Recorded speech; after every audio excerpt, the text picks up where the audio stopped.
여러분 안녕하세요. 지금부터는 도덕경을 좀 공부를 해보도록 하겠습니다.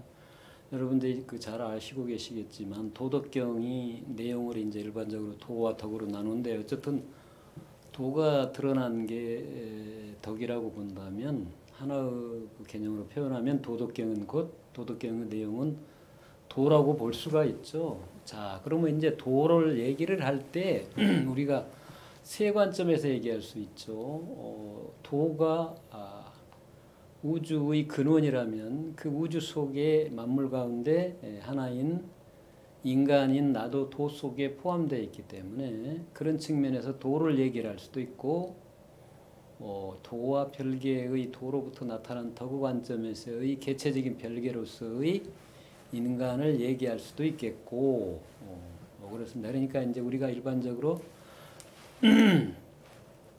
세계를 이해할 때 물건적인 관점에서 세계를 논하는 나와 세계의 근원인 도를 둘러보고 얘기하는 경우가 있고 반대로 하나인 경우를 이제 얘기를 할 수 있는 게 둘러본다는 얘기는 지금 얘기한 나와 도를 둘러 이해한다는 얘기고요. 나밖에 도로 이해하는 경우고 그래서 도를 내가 깨달았을 때 도와 내가 하나가 돼서 도 관점에서 얘기를 할 수가 있고 자, 그 다음에 또 하나는 이제 그런 관점은 결국은 도를 실체적인 관점에서 보는 거죠. 실체적인 관점에서. 도가 현상의 만물로 구분을 하고 이 만물로부터 출발해서 도를 깨달아가는 관점에서 얘기하느냐 아니면 도가 드러난 현상의 관점에서 반대 방향으로 얘기하느냐 두 가지 관점이 있는데 이거는 도와 만물, 도와 현상을 둘로 나눠보는 물건적인 관점이고 이거를 이제 벗어나서 반대로 사건적인 관점에서 보면 도와 현상을 사건, 변화하는 사건의 과정으로서 본다면 그게 그런 관점에서 이제 인간을 이해를 한다면 도와 인간 둘이 아닌 관점에서 그게 다양하게 둘로도 나타나기도 하고 하나로 나타나기도 하는 그런 관점에서 볼 수 있다 그런 얘기죠. 그래서 이제 이 주제를 그냥 도덕경이 아니라 도덕경을 그처럼 세 가지 관점에서 볼 수가 있는데 주로 우리는 지금 여기에 삶과 둘이 아닌 관점에서 도덕경을 이해를 해보자. 그런 얘기는 제가 지금까지 자주 말씀을 드렸던 그 세 가지 패러다임 같은 가운데에서 제너레이티브 패러다임 또는 그 이볼루셔너리 패러다임이자 크리에이티브 패러다임, 즉 창조적인 패러다임, 매 순간 새롭게 드러나는 도가 현상에서 드러나고 그 드러난 도가 다시 본래 자리로 돌아감으로써 도와 현상이 둘이 아닌 그래서 끊임없이 변화로 일어나는 그런 관점에서 도덕경을 이해를 해보자. 이제 그런 뜻입니다. 그러니까 이건 뭐 기존의 도덕경의 이해가 그러거나 옳거나 그런 얘기는 전혀 아닙니다. 자, 옳고 그러다 그럴 때는 어떤 우리가 주장을 제기할 때죠. 내 주장을 기존과 다른 새로운 주장을 제기를 함으로써 그 주장이 다른 주장과 달리 타당하다. 기존의 주장은 그러고 내 주장이 옳다라고 할 때 주장을 제기하고 그 이론 체계를 제기하는 건데 우리는 그런 이론 체계만을 가지고서는 이론 체계가 학문적으로 중요하기도 하지만 그게 삶 속에서 실천할 수 있고 삶 속에서 실천으로 드러나지 않는 삶과 하나가 되지 않는 이론은 중요하기도 하지만 절반이라고 볼 수 있죠. 완전한 건 아니다라고 볼 수가 있는 겁니다. 그런 측면에서 본다라면 이게 어떤 주장을 제기하는 게 아니라 결국은 이게 삶과 하나가 되는데 삶 속의 일부로서의 그 우리가 도덕경을 이해하고 공부하는 그런 측면에서 이해해 보자는 거죠. 그러니까 도덕경을 공부하는 나와 대상으로서 도덕경이 둘이 아닌 관점에서 보는 거죠. 둘이 아닌 관점에서 우리가 지금 이 순간에 하나의 어떤 그 의미로 해석을 하고 이해할 수도 있지만 다음 순간은 또 때와 장소에 따라서 사람에 따라서 다른 곳에서는 다른 곳으로 이해할 수 있기도 하고 그러거든요. 그래서 지금까지 수많은 그 도덕경을 본 사람들이 다양한 해석을 가하고 그런 것뿐만이 아니죠. 주역도 그렇고 불경도 그렇고 보는 사람에 따라서 수없이 다양하고 새로운 해석을 통해서 새로운 의미를 부여하고 그 의미를 현상 속에서 삶 속에서 구현하고 그럼으로써 자기 삶을 살아가는 거죠. 그런 측면에서 본다라면 이게 어떤 하나의 주장을 통해서 이건 옳고 다른 이론은 그르다라는 주장이 전혀 아닌데도 불구하고 이런 얘기를 하면 예컨대 주역 같은 경우에도 그 주역이나 한국역학인 정역 같은 데도 그런 일이 많아요. 어떤 강의를 하면은 거기에 대해서 자기 얘기를 하면서 뭐가 어떻고 해요. 그거는 네 주장은 틀렸고 이렇게 이해하는 얘기인데 그 의미가 없죠. 그러거나 말거나 그렇게 살든가 그거 중요하지 않아요. 주장은 얼마든지 새로운 주장을 얘기할 수 있고 다양하게 할 수 있습니다. 문제는요. 그게 삶 속에서 나도 이롭고 남도 이롭고 모두가 행복한 삶으로 드러날 수 있는가 합니다. 근데 그게 아니죠. 네가 틀리고 내가 옳다라는 주장 속에서는 절대 상대방과 내가 공존할 수가 없습니다. 함께 살아갈 수가 없어요. 공생할 수가 없습니다. 그래서 여러분들이 이분법적인 사고, 그 피지컬 패러다임이한 이분법적인 사고를 자꾸 경계를 하고 그걸 벗어나야 된다. 사고 틀을, 사고 방법을 바꿔야 된다라고 그런 겁니다. 그러니까 도덕경이 경전 노릇을 하려면 어때야 돼요? 도덕경이라는 글자의 구성 체계를 보고 글자를 분석을 해서 그 의미를 그 문장만을 가지고서 새로운 이론 주장을 제기해봤는데 그건 아무 의미가 없습니다. 자기 삶 속에서 새로운 의미 가치를 부여해서 새롭게 생성시키는 게 아니라 창조시키는 게 아니라 그냥 이론으로 상대방의 이론을 꺾기 위한 수단으로서 그 개념, 문장, 연과 그런 거 아무런 의미가 없어요. 사마가 무관한 겁니다. 오히려 머리 아픈 거예요. 그게 소위 말하는 쓸데없는 지식이라고 그러는 거죠. 차라리 그런 지식이라면 과학적인 지식이 더 중요하죠. 그건 일상의 삶 가운데서 필요한 것들이니까. 그래서 여러분들이 지금 우리가 도덕경을 함께 공부하는 이유를 잘 좀 생각해 보십시오. 우리 함께 생각하자. 그런 뜻에서 얘기합니다. 자, 인문학은 어때요? 인문학은 끊임없이 새롭게 자연에 대해서 의미와 가치를 부여하는 거죠. 설명하는 게 아니에요. 과학은 설명을 하지만 그래서 설명을 해낼 수 있는 지식을, 정보를 이렇게 자꾸 만들어내는 거기 때문에 정보를 도출시키는 거죠. 그러니까 그 주장이 새로운 주장을 제기하면 언제나 내 주장이 옳다는 걸 증명을 해야 돼요. 증명. 그러니까 증명을 하지 않으면은 그게 이제 수용이 안 되잖아요. 근데 우리가 지금 공부하는 건 인문학적인 공부거든요. 그 공부를 하는 나 자신의 내면으로 들어와서 의식이 아닌 본성이라는 성품의 측면에서 보면은 그게 둘이 아니에요. 모든 게. 그래서 이게 시비를 가리고 이것이 옳다 그러다 할 수 있는 게 아닙니다. 때와 장소에 따라서 오로지 내 말을 듣는 상대방과 내가 둘이 아님을 알고 나도 이롭고 그도 이롭게 지혜롭게 현명하게 자비롭게 쓸 수 있어야 돼요. 그래서 이제 지혜와 자비가 문제입니다. 이제 자비의 특징은 하나로 보는 거예요. 자비 때문에 합일이 가능해요. 자비 또는 인이라고 그러는 거, 사랑인이라는 건 조건이 없죠. 조건 있는 그 사람의 남자냐 여자냐, 그 잘생겼냐 못생겼냐, 뭐 돈이 많냐 어쩌냐, 유식하냐 무식하냐, 지위가 있느냐 없느냐 그걸 가지고서 가리는 건 그건 자비나 인이라고 얘기 안 해요. 그게 소위 말하는 사랑이라고 그러는 건데 그 사랑은 그 사람한테만 특수한 남녀가 아니라 두 사람에 관한 사랑이 이어지지 다른 사람한테 확장이 안 되잖아요. 그게 특징이 확장성이 없습니다. 그 사랑은 그거는 일종의 소유욕이라고 볼 수 있어요. 소유욕. 그러니까 나중에는 시간이 흐르면 꼭 변하잖아요. 그래서 사랑은 눈물의 씨앗이라고 그러죠. 사랑이 왜 눈물의 씨앗이에요? 사랑한 만큼 행복해야지. 그죠? 그건 사랑이 아니에요. 힘들게 나를 고통스러운 결과를 낳는다면 사랑이 아니고 이게 지혜가 아닙니다. 지혜와 자비가 다른 게 아니고요. 이게 성품이라는 본성, 자성이라는 곳에서 나오는 작용이거든요. 이게 둘이 아니에요. 둘이 아니어서 지혜의 다른 측면이 자비고 자비의 다른 측면이 지혜입니다. 그래서 지혜의 특징은 나누는 거예요. 합일이 아니라 나누는 겁니다. 나누는 거.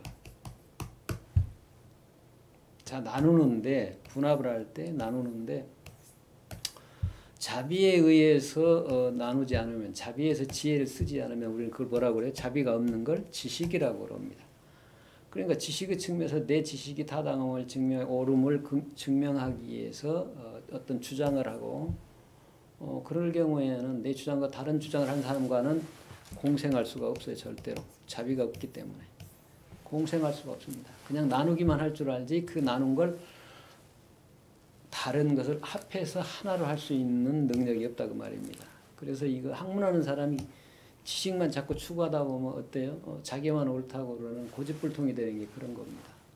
그러니까 우리가 도덕경을 지금 여기 삶과 둘이 아닌 하나로 본다는 것도 자비로 봐야 돼요. 자비. 지혜의 문제만 지식으로 문제만 도덕경을 이해하면 그 쓰레기가 돼버립니다. 쓰레기. 그런 공부해서는 안 돼요. 그게. 자꾸 저것은 나쁜 놈, 저것은 그런 놈, 저것은 악한 놈이라고 구분만 해버리면 나눌 줄만 알지 그 선악을 나누는 그 자리가 나누는 말 언행이 나오는 입이 아닌 육신이 아닌 마음 그리고 마음 이전의 성품이라는 자리를 모르기 때문에 성품이 바로 도이거든요. 우리가 도라는 게 나와 객관적인 어떤 걸로 개념으로 표현했지만 실제로는 도라는 어떤 것이 있지가 않아요. 그게 나와 둘이 아닐 때 도가 곧 내 성품, 나의 존재 근거라고 얘기할 때 성품이다. 개체적인 나의 존재 근거라고 얘기할 때 자성이다, 본성이다 그러는 거기 때문에 그 둘이 아닙니다. 그러니까 그래서 이걸 이 도라는 어떤 것이 나밖에 있다라고 객관화시켜서 이해하는 경우가 가장 낮은 수준이라면 이게 보니 바로 그 내 안에 있었구나. 그게 바로 내 성품이라. 이제 이게 불교잖아요. 불교. 이게 도가적인 관점이라면. 근데 낮은 수준이라기보단 출발점이라고 볼 수 있죠. 야, 도 논하지 마. 도를 논하는 너를 떠나서 도가 없다라고 얘기하는 게 그래서 그것도 구체적으로 어디요? 마음 중심으로 얘기하는 게 마음의 다양한 작용으로 드러나기 이전의 성품이다. 그것이 바로 도다라고 이해를 하는 거죠. 그래서 도덕경의 사유 구조도 바탕이 어디에 있어요? 주역에 있어요. 주역에서 도와 기를 나눈 다음에 어때요? 기가 현상이죠. 이게 도가 이상이라면 기는 현실이에요. 이 이상과 현실을 구분을 못하면 헛소리를 하는 거예요. 쓸데없는 소리입니다. 막 자연 현상하고 우리 삶하고 혼동을 시키고 막 뒤섞어 가지고 이상한 소리들을 해요. 예. 그런 사람들은 많아요. 이게 주역 공부고 무슨 역학 공부한다고 그러면서 쓸데없는 소리, 이상한 소리 많이 하는 게 그 기본적으로 그때에는요 이 이분법적인 사고도 못 하는 거예요. 이분법적인 사고도 안 됩니다. 소위 말하는 이성적인 사고도 안 돼요. 이게 이성적인 사고도 안 되기 때문에 그런 짓들을 하는 겁니다. 그래서 여러분들이 그런 걸 좀 파악을 하기 위해서 도덕경을 봐도 우리가 세 관점에서 같이 볼 수 있다. 이성적인 사고 관점에서 볼 수 있다. 그게 이제 피지컬 패러다임이라면 또 하나는 형이상 관점에서 도중심으로 볼 수가 있죠. 그게 이제 메타피지컬 패러다임이라고 볼 수 있고 이 양자가 본래 둘이 아니기 때문에 이 양자를 자유자재에게 활용하는 측면에서 보면 세 번째 제너레이티브 패러다임의 측면에서 볼 수가 있다 그런 얘기죠. 그래서 자기가 보는 수준에 따라서 볼 뿐이에요. 그러니까 옳으냐 그러냐 뭐 남한테 요구하고 할 필요 없어요. 남이 무슨 얘기를 하든 내가 스스로 파악을 해서 수용해서 이해를 하면 돼요. 버릴 건 버리고 취할 건 취하면 그럼 되는 겁니다. 싸울 일이 하나도 없어요. 그러니까. 그 주장할 때 그런 얘기예요. 그렇다고 해서 그러면 저 사람이 나를 죽이겠다고 덤벼드는데 그 자리에 가만히 있으면 바보죠. 그런 뜻은 아니거든요. 이게 그래서 이제 용심의 문제하고 마음을 쓰는 문제하고 운신의 문제는 몸뚱아리를 움직이는 문제는 몸과 마음의 심신이 둘이 아니기 때문에 같이 가야 됩니다. 그렇지만 우리가 나누어서 공부를 할 때는 용심 중심으로 얘기하면 운심 문제는 따로 봐야 돼요. 자비라는 게 모든 걸 받아들인다고 그럴 때예요. 하나로 보지만 어떤 주장을 하든 나를 욕을 하든 칭찬을 하든 그 주장에 대해서 나온 근원인 자성 성품에서 보면 어때요? 성품의 측면에서 보면 이게 하나거든요. 성품이라는 게 본체란 뜻이에요. 그러니까 본체 측면에서 그 사람이 말을 해도 내가 반응을 하지 않고 왜 감정 일어나면 내 몸이 상하니까 그렇지만 현상의 측면에서 어때요? 지혜를 써야 돼요. 현상의 측면에서 운신을 해야 됩니다. 저 사람이 나에게 어떤 위해를 가는 행동을 한다면 반응을 보여야죠. 그게 그냥 죽으란 얘기가 아니에요. 그게 자비가 아니에요. 그거. 바보지 그건. 어리석은 짓이에요. 그렇지 않습니다. 그래서 본체와 현상을 구분해서 이해를 해야 돼요. 본체 측면에서는 모든 것이 하나이지만 현상의 측면에서는 다 다릅니다. 그 상황에 따라서 행위를 해야 된다 그런 얘기죠. 이걸 제대로 파악을 해야 본체 중심으로 가느냐, 본체 중심의 사고냐, 현상 중심의 사고냐, 본체와 지혜가 둘이 아닌 사고냐 이거죠. 그래서 요걸 이제 제가 현상 중심에는 피지컬 패러다임이라고 그랬고, 패러다임이라고 그랬고, 본체 중심으로는 메타피지컬 패러다임이라고 그랬고, 본체와 현상이 둘이 아닌 관점에서는 뭐라고 그랬죠? 제네리티브 패러다임이다. 그러니까 도덕경도 다양하게 우리가 이해를 할 수 있습니다. 도덕경이라는 책이잖아요. 물건이에요, 그게. 그러니까 그걸 볼 때 하나의 물건으로 대하면 어때? 나와 둘의 물건으로 대하면 첫 번째 이분법적인 사고를 하게 된다는 얘기죠. 이분법적인 사고가 뭐예요? 나와 물건이 도덕경이 둘로 있잖아요. 내가 있고 도덕경이 있죠. 도덕경은 도덕경이고 나는 납니다. 그러니까 이렇게 얘기하면 도덕경을 아무리 이해를 해도 나와는 아무 상관이 없습니다. 도덕경을 아무리 잘 공부를 하고 뭐 남에게 잘 설명을 해주고 그냥 그렇지만 그래봤던들 그 자신은 변화가 하나도 없다 그런 얘기입니다. 둘러보기 때문이에요. 그게 이제 피지컬 패러다임에 의한 도덕경 공부하는 거. 두 번째는 어때요? 나와 남이 도덕경과 내가 둘이 아닌 관점. 도덕경을 쓴 노자와 내가 둘이 아닌 관점은 어디에요? 성품밖에 없잖아요. 성품. 성품 세계는 생사가 없죠? 노자와 나, 죽은 노자와 살아있는 나 분별이 없다고 그랬잖아요. 구분이 없다고. 그 차원에서 도덕경을 보면은 어때요? 도덕경과 내가 둘이 아니거든요. 그러니까 어때요? 성품의 차원에서 보기 때문에 도덕경과 내가 둘이 아니에요. 그러니까 노자 마음과 내가 둘이 아니란 얘기예요. 노자 성품과 내가 둘이 아닌 성품 차원에서 이해를 한다는 거죠. 그러니까 이건 이분법적인 사고가 아니라 뭐예요? 이론론적인 사고예요. 이론론적이라고 볼 수 있죠. 이론론적. 그러니까 통합적이고 합일적이고 여기는 나눠지고 분석적이고 그렇죠. 자꾸 나눠진다. 여기는 하나 합일적이다 이렇게 볼 수 있죠. 그러니까 여기는 분별이라는 게 없어요. 시비, 선악, 대소, 미추장단 어떤 것도 없습니다. 그러니까 여기는 본체 중심의 사고라 그런 얘기예요. 여기는 이분법은 현상 중심의 사고. 그러니까 현상으로부터 본체를 찾아가는 관점이고 여기는 어때요? 본체 그 자체의 관점이고. 자, 근데 본체와 현상이 둘이 아니잖아요. 본체와 현상이 둘이 아니에요. 본체가 반드시 작용을 해서 현상으로 드러나죠. 그러니까 작용의 측면에서 본체와 현상이 둘이 아닌 작용의 측면에서 보면 그게 뭐예요? 생성이 됩니다. 생성이 돼. 그게 이제 제너레이티브 패러다임이다. 그렇게 제가 이렇게 말씀을 드리는 거죠. 그러니까 우리가 이런 세 가지의 패러다임을 통해서 사고를 하고 세상을 보고 내가 삶을 살아가는 방법이에요. 그게 다 하나입니다. 그래서 이건 이제 여기 속에서 우리가 어떻게 삶을 살아갈 것인지 세상을 어떻게 볼 것인지를 생각을 해보고 함께 느껴보자 이제 그런 얘기로 그런 의미에서 이 도덕경과 지금 여기 삶이라는 주제를 이제 제시를 했습니다. 여기 그 이전에 우리나라의 고려 말기의 나홍해근이라는 분, 나홍선사께서 삶에 대해서 개성을 하나 제시한 게 있는데 그걸 한번 살펴보겠습니다. 이제 이거 보는 이유는 우리가 현상 중심으로 살아가면 어때요? 일상 사람들 대부분 현상 중심으로 살아요. 그런 사람을 소인이다 그러고 중생이다 그러고 뭐 이렇게들 얘기를 하는데 이런 사람들의 삶이 사회 구조가 뭐예요? 생과 사를 둘로 보는 삶입니다. 그러니까 생과 사를 나눠 삶과 죽음이 있다 얘기하죠. 그래서 삶은 무엇이고 죽음은 무엇인가? 무슨 내가 개똥철학차야 하고 이런 얘기 나오면 도망가 버리고 그냥 피해버리잖아요.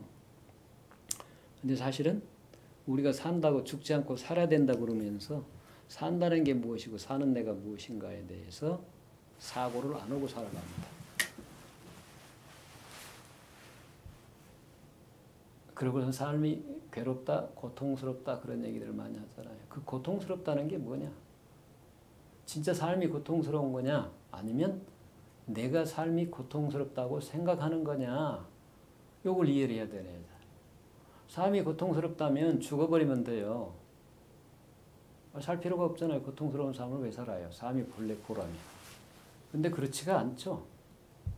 삶은 고도 아니고 고통스러운 것도 낙도 아니에요.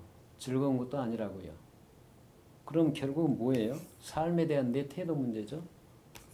지게는 문제, 알무 문제. 삶에 대해서 내가 어떻게 생각을 하느냐가 문제입니다. 어떻게 알고 어떻게 사느냐 방법은 문제예요. 알무 문제하고 사느냐 방법은 문제하고.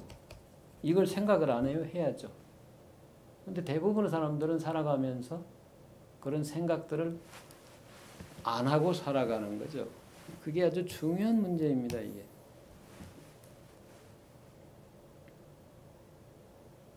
근데 여기서 지금 출발점이 어디에 있어요, 그러니까. 생과 사를 우리가 둘로 보는 거죠. 근데 실제로 생과 사를 우리가 논할 때, 둘로 나눌 때 생사를 논할 수 있는 차원이 어디냐 그 말입니다. 육신이에요, 육신. 몸뚱아리를 보면은 삶과 죽음이 있는 것 같잖아요. 그죠? 제가 가끔 얘기를 하는데, 나무가 있고, 뿌리가 있고, 큰 줄기가 있고, 가지 있고, 잎이 있을 때, 이게 육신이에요. 잎과 같은 게 육신이라고요. 요 육신은 어때요? 봄, 여름, 가을, 겨울 시간이 흐르면 생로병사처럼 생주이멸을 하잖아요. 그러니까 멸한다는 입장에서 보면 사라지는 것 같아요. 죽음이 있는 것 같아요. 그리고 그 겨울에 나무잎이 다 떨어졌다가 봄에 이제 싹이 조금씩 하나씩 나면 뭔가 생명이 그 낙엽이 생한 것 같다, 태어난 것 같다 그렇게 생각이 되잖아요. 그죠? 자, 그런데 보세요. 이 나무 뿌리 측면에서 보면 나무잎이 없을 때도 뿌리는 생명의 근원은 있었잖아요. 그죠? 그리고 이게 뿌리만 가지고는 안 돼요. 나무 줄기가 있어야 뿌리가 받은 영양분이 계속 올라가고 나무 가지마다 열린 잎이 생명 활동을 하게 되잖아요. 이걸 이제 본체라고 그러면 체라고 그러면 어때요? 이게 가장 끝에 드러난 모양이고 상이고 이제 줄기가 뭐에 비유할 수 있어요? 용, 작용 또는 용에 비유할 수 있죠. 그래서 여기를 성품이라고 그러고 이걸 마음이라고 그러고 이걸 뭐라고 그래요? 몸이라고 그러잖아요. 비유하자면 그렇다는 얘기예요. 그러니까 생사 문제는 어디서 논해요? 언제나 육신으로. 육신은 어때요? 눈에 보이는 것은 이것과 저것이 구분되잖아요. 듣는 소리, 냄새를 맡는 코로 맡는 냄새, 입으로 맡는 먹는 그 먹고 느끼는 맛, 손으로 만져보는 몸으로 만져보는 감촉 이런 것들이 전부 다 어때요? 전부 다 어떻습니까? 나눠지는 거죠. 그러니까 이분법적인 사고 특징이 피지컬 패러다임이라고 하는 게 물질적인 패러다임입니다. 물질의 세계, 유물론적인 세계관을 낳아요. 그러니까 이 세계의 모든 것은 물질이다, 물건이다. 그래서 물건적인 사고라고 그럽니다. 그래서 이 세상은 오직 물질만 있다는 유물론적인 세계가 되거든요. 유물론. 유물론 세계가 과학기술 발달하면서 전부 유물론적 세계관에 바탕을 두고 있습니다. 그러니까 사람들이 다 공생이 없잖아요. 함께 살아가는 거 없어요. 그냥 공생하고 공존이 없습니다. 계속 싸우고 투쟁하는 거죠. 누가 의견을 제시하면 이놈이 물어뜯고 저놈이 물어뜯고 뭐만 하면 그 좀 아름다운 것은 받아들이고 야 옳다 우리 배우자 함께하자라고 하는 게 않아요. 그냥 무조건 물어뜯는 거예요. 그게.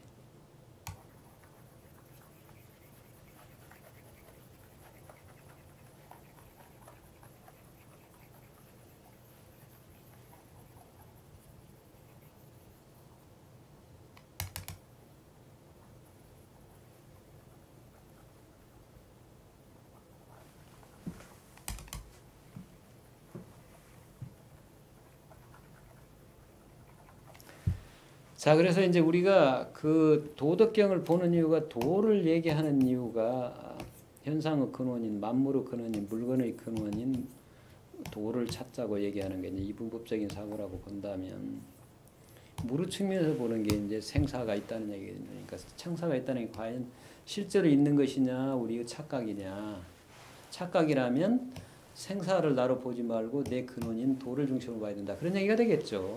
여기서는 그러니까 지금 도와 무리를 지금 그것을 논하는 나인 성품과 내 몸으로 이해를 하지 않고 그냥 나와 객관적인 어떤 사물, 만물과 도로 얘기를 나눠서 얘기를 하겠죠. 요거 차이를 분명히 이해를 하셔야 됩니다. 예. 이게 이제 도가의 관점이기도 해요. 객관화시켜서 이해를 하니까. 자, 그러면 이제 우리가 왜 여기서 우리가 파악해야 될 부분은, 이해를 해야 될 부분은, 우리가 분명히 삶과 죽음이라는 게 있잖아요. 육신으로 보면 분명히 함께 나와 살고 움직이고 하다가 죽음에 이르면은 어때요? 죽음에 이르면 당연히 못 움직이잖아요. 움직이지 않고 함께 움직일 수 없고 함께 만날 수도 없고 그러니까 죽었다 그래서 사망이라고 그러잖아요. 죽으면 사라져 버렸다. 아이고 이게 자, 그런 측면에서 자꾸 이제 둘러보는 것이 결국은 우리가 보는 안목 그 관점 지견의 문제이다. 우리의 지견이 어디에 쏠려 있느냐, 한쪽으로 모양에, 모습에, 형상에 쏠려 있다 그런 얘기죠. 형상 중심으로 보면 우리는 인간을 몸뚱아리를 육신을 우리로 보기 때문에 육신 중심으로 보니까 우리가 태어나고 늙고 병들고 죽어간다. 이제 그렇게 생각한다는 얘기죠. 자, 그러면 이 나홍선사의 시에서는 어떻게 얘기했어요? 자, 그렇게 생각하면 어때요? 이제 여러분도 다 경험했으리라고 봐요. 저도 어렸을 때 아주 10대 때부터 고민을 했으니까 이게 산다는 게 도대체 무엇이냐? 왜 죽지 않고 살아야만 되느냐? 어떻게 살아야 되느냐? 그게 고민이었죠. 왜? 아니 그때는 여러분이 몸 아파봐요. 몸 아프고 먹고 사는 문제부터가 굉장히 힘들었잖아요. 우리 앞에 세대는 그랬습니다. 그러니까 우리 집이 가난했기 때문에 굶지는 않았어요. 부모님이 얼마나 노력을 하셨는데 굶지는 않았지만 먹는 것이 굉장히 어려웠기 때문에 풍족하지 않았고 거의 이제 쌀밥 그것을 우리가 중학교 때 먹었나 그랬죠. 그러니까 남들이 다 쌀밥 먹을 때 보리밥 먹고 보리밥 먹을 때 조하고 수수 노란 조 있죠. 조 섞고는 밥 먹고 그랬어요. 그러니까 맛도 없고 딱딱하고 시간이 지나면 굳어버리고 쌀밥하고 비교하면 정말 맛이 없는데 그나마 그거 먹다 보리밥 먹으니까 좀 낫고 그러던데 어쨌든 그런 상황에서 이제 아무것도 없는 상황에서 먹고 사는데 힘들게 살아가는 잠 못 자고 그야말로 힘들게 살아가시는 부모님의 삶을 지켜보면서 도대체 삶이 무엇인가? 왜 살아야 되는가? 죽지 않으면 안 되는가? 안 먹으면 안 되나? 저렇게 먹고 살라고 힘들어서 해야 되나? 그렇다면 짐승하고 이게 차이가 뭔가? 그때는 이제 가난하니까 온갖 짐승들 소, 닭, 돼지, 염소 뭐 별거 다 키워봤죠. 키울 수 있는 거. 처음에 이제 우리 돈이 없으니까 조금씩 남한테 빌리고 해서 땅도 없고 아무것도 없으니까 집도 없고 이제 빌려서 그 빚을 갚아 나가면서 땅도 조금씩 사고 남은 땅에다가 집을 지었다가 땅도 사고 집도 사고 막 집도 짓고 이제 이런 과정이니까요. 그러니까 굉장히 이제 제 육신도 굉장히 약해가지고 우리 때는 보통 그랬거든요. 어디 아프면 병원에 가고 그러는 게 없으니까 그냥 죽지 않고 1년 동안 기다렸다는 거죠. 여러분이 살아남은 호적에 올리고 그래서 대부분이 1년이나 2년 다 실제 나이보다 늦게 호적을 올리고 그랬어요. 우리 때는 그랬습니다. 근데 이제 그렇게 죽다 살아나고 그래서 중학교 때까지도 몸이 이제 굉장히 약했는데 그러다 보니까 아프면 혼자 있는 시간이 많아요. 그러니까 그런 생각들을 많이 하게 되죠. 왜 살아야 되는 거지? 죽으면 안 되나? 왜 먹어야 되는 거야? 이렇게 먹으려고 힘들게들 살아가는데 안 먹고 살 수는 없나? 안 자고 잠을 다 안 자거든요. 그러니까 꼭 잠을 자야 되나? 안 자고 살 수는 없나? 그 육신이라는 게 참 그러니까 어찌 보면은 고통의 주머니잖아요. 그 육신 때문에 먹어야 되고 먹으면 싸야 되고 또 저녁에는 밤이 되면 자야 되고 참 근데 잘 수도 없고 몸은 또 약하고 이런 거 이런 많이 생각을 하게 돼요. 그래서 그랬잖아요. 생은 종하철에하고 사는 향하처 그 하는가. 삶은 어디로부터 오고 죽음은 어디를 향해서 가는가. 이게 마치 삶과 죽음이라는 어떤 것이 실체가 있는 것처럼 표현해야죠. 없잖아요. 근데 생이 사고 사가 생이니까요. 생사는 둘이 아니잖아요. 양면이죠. 산 만큼 죽어가고 죽어간 만큼 새로운 삶을 준비하는 과정이라고 이해할 수도 있으니까. 근데 이분은 이제 어떻게 표현해요? 생야 일편 부운기요 그랬죠. 생이라고 하는 것은 일편 한 조각의 뜰부자 구름원자 부분이 뜬 구름이 일어나는 현상이고 사야 삶이라고 하는 것은 일편 부분이 멸이라 그랬습니다. 죽는다는 것은 한 조각 뜬 구름이 소멸하는 것, 즉 사라지는 것과 같으니 부운 자체는 본무실이라. 뜬 구름 자체는 본래 실다움이 없으니 생사 거래도 역여연하니라 그랬죠. 생사 삶과 죽음의 오고감. 탄생했다 할 때 우리는 어디 다른 세계로 왔다가 죽어서 돌아간다 그러잖아요. 죽음을 어디로 간다 이제 그렇게 이해를 하니까 생사의 오고감이 거래 역여연하다. 그와 같다. 뭐가 같다고요? 그 실체가 없다. 그러니까 실체가 없다는 얘기예요. 무슨 얘기예요? 실제하지 않는 것을 우리의 사고에 의해서 구성해낸 것일 뿐이다. 그 이제 분별심의 작용에 의한 결과다. 의식에 의한 분별의 결과다 그런 얘기입니다. 그 이제 의식에 의해서 이것과 저것을 생과 사를 나누어서 생과 사라는 개념을 만들어내잖아요. 말을 만들어내는 순간 이제 생사가 있는 것처럼 착각을 하죠. 생사라는 말이 가리키는 대상이 뭐가 있는 것처럼 착각한다 그 말입니다.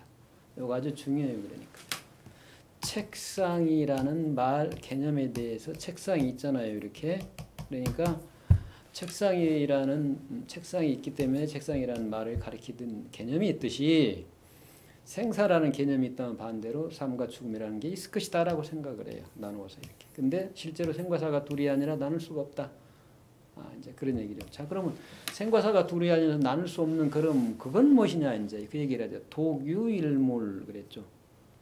오로지 한 물건이 있어서 상동로 홀로 그 빛나니 드러나니 그럽니다. 우뚜껑이 나타나니 그러니까 생사와 다른 생사를 넘어선 생사는 체가 없는데 생사를 넘어선 하나의 물건이 있어서 그것이 항상 홀로 빛나니 나투니 나타나니 뭐 그렇게 얘기하겠죠.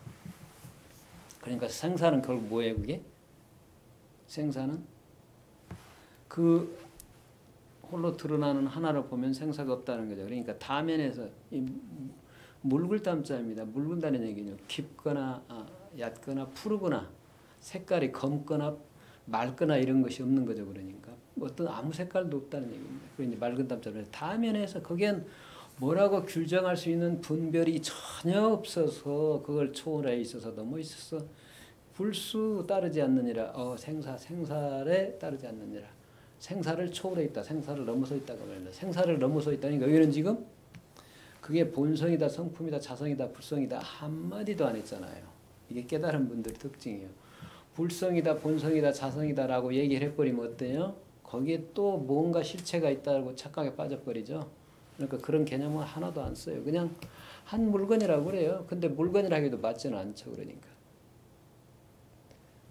어떤 물건이 여기에 왔는 거라고 육조가 어떤 스님한테 그랬죠. 그러니까 그 어떤 물건이 일물이라는 말에 딱 걸려가지고 이게 몸에 온 것도 아니고 마음에 온 것도 아닌데 분명히 몸이 움직인다고 해서 가는 거 아니잖아요. 마음이 움직이는 것도 아니고. 그러니까 몸도 아니고 마음도 아닌 뭔가가 있는데 도대체 그게 무엇인가 그냥 일물이라고 그러니까 그 물건이 아니거든요. 그 8년 동안 공부를 했죠. 그러니까. 그러고 나서 한 물건이라 해도 옳지 않습니다. 맞지 않습니다. 그랬잖아요. 그 물건이 아니니까. 그 대답 한마디 하기가 그렇게 어렵다는 거죠. 그러니까 여러분들요, 어떤 주장을 하고 주장에 논증을 하고 그런 관점에 자꾸 물어보고 질문을 하고 토론한다 그럴 때 그 토론 대상이 아니에요. 이건 토론하는 게 아닙니다. 자기가 자기 내면에 스스로 자문자답하는 거예요. 근데 자문자답한다기보다는 그 나온 구멍에다 자꾸 던져 넣는 거거든요. 분별심이 일어나면 이게 무엇일까 하는 분별심이 일어나면 분별을 멈춰버리고 분별로 드러나기 이전에 것에 밀어 던져 넣는 거예요. 비유하자면 그럽니다. 그것도 정확하지는 않지만. 그래서 자꾸 그러다 보면 어느 순간에 그게 나타나요. 하나. 동로한다 그 말입니다. 홀로 싹 드러난다 그런 얘기죠. 그걸 이제 깨달았다고 그러는데 그 뭔가를 깨닫는 내가 있고 깨달음의 대상이 있고 내용이 있다면 그건 아니죠. 그래서 이 깨달음이라는 개념도 사용하기 어려운 거예요.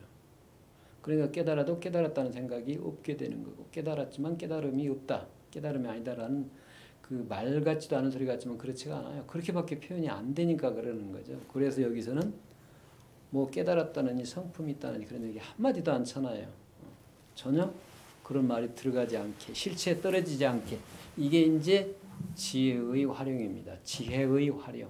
그래서 자비롭다고 그러는 겁니다. 그러니까 이걸 통해서 우리가 지금 뭘 공부하자고 그러는 거예요. 왜 이 시를 제가 제시를 했는지를 이해가 되시죠? 생사의 세계는 물건의 세계, 만물의 세계인데요. 그게 바로 일상의 세계인데 우리는 눈에 보이는 모든 것이 만물이 온갖 것들이 물건이 있다고 생각을 하잖아요. 그죠? 물건이 있다고 생각을 합니다. 근데 사실은 그게 아니라 그건 생사처럼 그럼 생사를 넘어서 있다는 말도 말하지 않아요. 생사에 따르지 않는다 그 말이에요. 그러니까 초월해 있지만 생사를 초월했지만 생사 무관하다면 현실과 또 별개 것이 되어버리면 그거는 쓰레기가 되어버리는 거죠. 실체가 되어버려요. 그래서 따르지 않는다. 그러니까 여러분들이 그 백장선사 얘기 있잖아요. 깨달은 사람은 인과에 떨어집니까 떨어지지 않습니까? 라고 이분법적인 사유라니까 뭐라고 그랬어요? 답이 불매인과 그랬거든요. 어둡지 않다 그랬어요. 여기 차이입니다. 이분법적인 사유 넘어섰잖아요. 인과에 떨어진다 아니면 인과를 벗어난다 말을 안 해요. 역시 이분법적이 빠졌죠? 그래서 인과에 떨어진다 떨어지지 않는다라고 물어보니까 그 여우로 떨어진 사람이 어쨌어요? 불락인과 그랬잖아요. 인과에 떨어지지 않는다 그러니까 여우몸이 됐잖아요. 그래서 백장선한테 그걸 벗겨달라고 그러니까 뭐라고 그랬죠? 질문을 다시 네가 해봐라. 나한테 네가 받은 질문을 다시 해봐라. 그러니까 깨달은 사람은 인과에 떨어집니까 떨어지지 않습니까? 라고 이 부분으로 물어보니까 뭐라고 그랬어요? 불매인과라고 해요. 어둡지 않다. 여기 차이입니다. 그러니까. 그래서 우리가 이건 뭘 의미해요? 언어를 이해하는 방법을 선사들이 그분들이 제시하고자 하는 세계를 드러낼 때 언어를 사용하는 방법을 이해를 해야 돼요. 그 사람들이 왜 쓸데없이 저렇게 일상의 말 쉽게 얘기를 해주지 어려운 말을 하나 왜 소통이 안 되게 저러나 라고 까탈스럽게 일부 여러분들을 우리들을 속이고 괴롭히려고 한 게 절대로 아니다 그 말입니다. 절대로 그렇지가 않아요. 그게 자비심이에요. 자비심. 어떻게 하면